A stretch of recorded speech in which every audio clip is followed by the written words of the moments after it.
मामला क्या है कि ये लड़का एक नंबर का फ्रॉड है। मेरे साथ चीट किया है, शादी के झांसा दे के मुझे फंसा लिया है। अच्छा।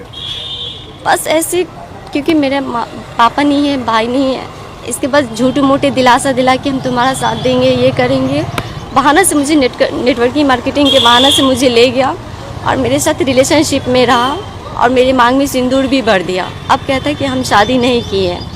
अस्सलामुअलैकुम दोस्तों, वेलकम टू सेकुलर मियाँ भाई चैनल। मुस्लिम लड़कियां लव ट्रैप के जाल में दिन ब दिन फंसती जा रही है, क्योंकि लव ट्रैप के लिए तो आज़ादी है, लेकिन वही मुस्लिम लड़का अगर नॉन मुस्लिम लड़की से शादी भी कर लेता है या निकाह कर लेता है तो उसके लिए परेशानियां बनती जा रही है। ताज़ा मामला मुजफ्फरपुर का है। यहाँ पर लड़का कह रहा है कि तुम मुस्लिम हो, सिर्फ इस्तेमाल किया। हिंदू लड़के के चक्कर में जिंदगी बर्बाद हो गई इस लड़की की। मुजफ्फरपुर में एक हिंदू लड़के ने इस मुस्लिम लड़की को अपने प्यार के जाल में फंसाया। इसके बाद वो उसके साथ 1 साल तक रिलेशनशिप में रहा। अब उसने लड़की को यह कहकर छोड़ दिया कि तुम मुस्लिम हो, हम हिंदू हैं, मैंने तुम्हारा यूज किया है। लड़के की शादी तय भी हो चुकी थी। लड़की 23 फरवरी को लड़के के घर गई थी, लेकिन उसने और परिवार ने मारपीट कर उसे भगा दिया। अब इससे यह साबित होता है कि ऐसी हरकतें करने के लिए अंधभक्तों के फैमिली वाले भी उसे सपोर्ट कर रहे हैं। अब ये लड़की इंसाफ के लिए दर बदर भटक रही है। मामला सकारा पुलिस स्टेशन इलाके का है, उत्तर प्रदेश का। लड़की ने कहा है कि लड़का 1 नंबर का फ्रॉड है, शादी का झांसा देकर मुझे फंसा लिया, मेरे माँ बाप नहीं है, मजबूर थी तो इसका फायदा उठाया। वो नेटवर्किंग का काम करता है, 1 साल तक उसने मुझे अपने साथ रखा। लड़की ने आगे कहा कि मैं प्रेग्नेंट हो गई तो उसने अपनी मां के साथ मिलकर मेरा जो है अबॉर्शन भी कराया, जबरदस्ती मुझे दवाई भी खिलाई थी। समाज में मैंने पंचायती भी करवाई थी, लेकिन वो बोला हम पंचायत को नहीं मानते हैं। आखिर में उसने इस मुस्लिम लड़की को कहा कि मैं हिंदू हूँ और तुम मुसलमान हो, इसलिए तुम्हारा यूज कर रहा था।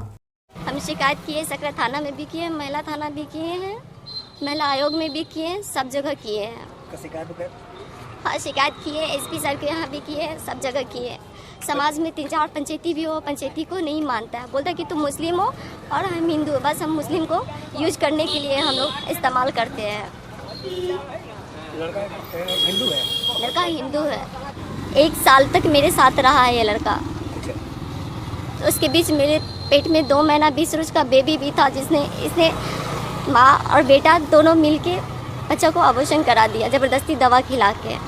इंडिया के अंदर कई ऐसे मुस्लिम मेजॉरिटी एरिया है जहां पर नॉन मुस्लिम अपनी ज़िंदगी सुकून से गुजार लेते हैं। वहीं बात आती है मुसलमानों की। अगर मुसलमान कोई नॉन मुस्लिम मेजॉरिटी एरिया में चले जाते हैं तो उनका जीना आजकल मुश्किल होता जा रहा है। जी हाँ, गली में आया मुस्लिम परिवार तो हुआ हंगामा। मकान में रात में लगी आग तो फिरोज बोले हमें भगाने के लिए पड़ोसियों ने किया ये काम। इसके अलावा मीडिया से बात करते हुए ये क्या कह रहे हैं, आइए सुनते हैं। मामला है मगाई गाँव, जस्सी कॉलोनी, फरीदाबाद का।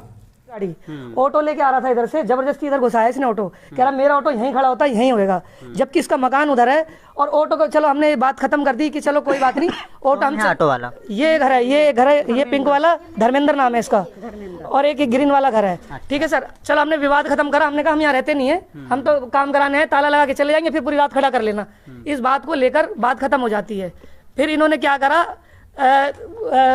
खेड़ीपुल थाने में ये सारे 2-3 ये जस्सी है जो मेन, इसका कहना ये है कि मैं तुम्हारे पीछे हूँ, ये यहाँ के हैं नहीं, इनके घर में खाने को नहीं है, फिर भी ये इसके पीछे आकर इन्होंने उसका कहना ये है कि तुम इनसे पंगे लो। देखो जो हुआ वो बताओ। हाँ, तुम्हें मारा पीटा क्या किया? पीटा मेरे को मारा भैया, ये मेरा मेडिकल है, बीके में एडमिट था मैं, मेरे को इन्होंने मारा पीटा, डंडे यहाँ पत्थर वत्थर सब है, गेट पे निशान है सारे। हाँ। आपको मैं दिखा दूं, बीके में मैं एडमिट रहा हूँ, मेरा मेडिकल है। उसके बावजूद एक सिपाही है जो जस्सी के अंडर में आता है, उसका नाम है SI अब्दुल। सिपाही जस्सी के अंडर में नहीं आता, सिपाही हरियाणा पुलिस के अंडर में आती है, और फरीदाबाद पुलिस कमिश्नर के अंडर में आती है।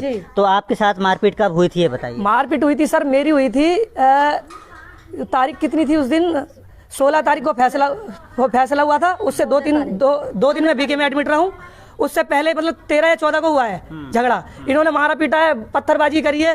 फिर हमने क्या करा है, जब थाने में सुनवाई नहीं हुई, SP साहब को, DSP साहब को गाड़ी में से लेके ही वो FIR सारी, तो वो क्या है, सारे मेडिकल मेरे बीके में जो मैं एडमिट हुआ हूँ वो मेडिकल भी है, IG साहब, कमिश्नर साहब को सबको दे रखी है। तो इनको सबको तब्दील करा था वहाँ पर। तो ये सारे गली वाले वहाँ पर गए थे, 2-4 आदमी, ये मुंह पे चुन्नी बांध के, ताकि पहचान ना हो। वहाँ जाकर बड़े बूढ़े थे, उन्होंने कहा कि छोटी मोटी बात है, इसका रफा दफा कर लो, कोई बात नहीं जी, रफा दफा कर दिया, क्योंकि रहना है, पड़ोस की बात है, सारी बातें खत्म है। उसके बाद सर सारी चीजें होने के बाद ये पीछे से रात को 12 बजे ताऊ बता रहा है, 12 से 1 के बीच में इसमें आग लगी है। जस्सी कह रहा है छोटा सा किसी ने मजाक करा और आग बड़ी हो गई, पेट्रोल छिड़क के किसी ने मजाक करा और आग बड़ी हो गई। छोटा सा कहानी थी, वो बड़ी हो गई ऑटोमेटिक। अब इसमें पुलिस आई थी, वो सारी छानबीन करके गए हैं। फॉरेंसिक वो आएगी रिपोर्ट वाले, वो फॉरेंसिक करके जाएंगे जांच। ये है सर, ये कमिश्नर साहब को, डीसी साहब ये को आपने शिकायत दी है हर जगह। अच्छा। ठीक है, इसके बदले इन पे मुकदमा भी दर्ज होने वाला था, पर बड़े बूढ़ों के कारण ये राजीनामा करा दिया गया। ठीक है जी। मामला तो कॉम्प्रोमाइज़ हो गया था, लेकिन ये लोगों के अंदर का जो जहर है वो कभी भी ख़त्म नहीं होता है। अंदर का ये जहर मरे दम तक ये लोगों के अंदर ही रहता है। अंधभक्त ना खुद अपनी मेहनत से कमा सकते हैं, ना आगे बढ़ सकते हैं, ना मुसलमानों को आगे बढ़ता हुआ देख सकते हैं। मामला कॉम्प्रोमाइज़ होने के बाद भी घर जलाना ये चीज़ को दर्शाता भी है। हाँ, क्या नाम है आपका, बताओ। मेरा अलीसा खान। अलीसा, क्या सूचना मिली थी आपको? सर मुझे कुछ सूचना नहीं मिली थी, मैं तो डेली रूटीन में ऐसे घूमने के लिए आई थी, क्योंकि मैं 10-12 दिन एब्सेंट रही। बताया नहीं गली वालों? मुझे किसी ने कुछ नहीं बताया। मैंने एक दो से पूछा भी था कि ये क्या हुआ है, कहते हमें नहीं पता, और बल्कि मुझे देख के सारे अंदर घुस जाते हैं। गली में सन्नाटा छाया होता है। नॉर्थ इंडिया के अंदर एक ट्रेंड चल रहा है, मुस्लिम लड़कियों को पटाओ, मुस्लिम लड़कियों को गाँवों के अंदर भगा के लाओ, फिर मुस्लिम लड़कियों को हिंदू बनाओ, उसके बाद हिंदू बनने के बाद उन लड़कियों से शादी कर लो। बाद में क्या करते आपने पहले ही देख लिया उस वीडियो के बारे में, मैं अब नहीं भूल सकता, क्योंकि समझदार को इशारा काफ़ी है। कुछ लड़कियां जो है अपनी जवानी के जोश में ऐसी हरकतें कर बैठते हैं जिसकी वजह से ज़िंदगी भर का रोना हो जाता है। मामला उत्तर प्रदेश का है। मैं यही कहना चाहूँगा कि ईमान से बढ़ के कोई दौलत नहीं। दुनिया आज है, कल ख़त्म हो जाएगी, ना हम रहेंगे ना कोई रहेगा। बाकी अगर हमारा रहेगा तो वो सिर्फ ईमान रहेगा।